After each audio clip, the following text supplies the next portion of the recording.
คำจันทวนสติได้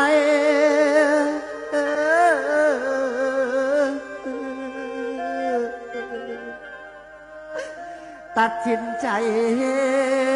สิลา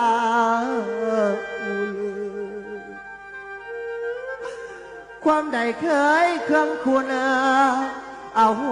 เสียแก่อายในตอนนี้พี่สิลาผมลิขิตคิดอยู่ฝ่าสั่งมาแบ่ง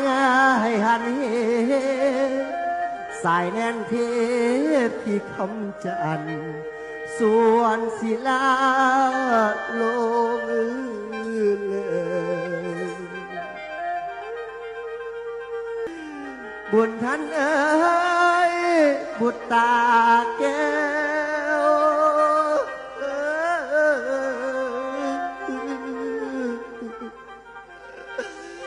ดาวันเอ๋ยบทตีแก้วพอเมื่อเดียวสิสุดเป็นคนดีเด้อลูกพ่อขอลาเด้อมือ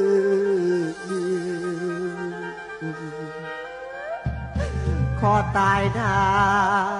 อย่าห่วง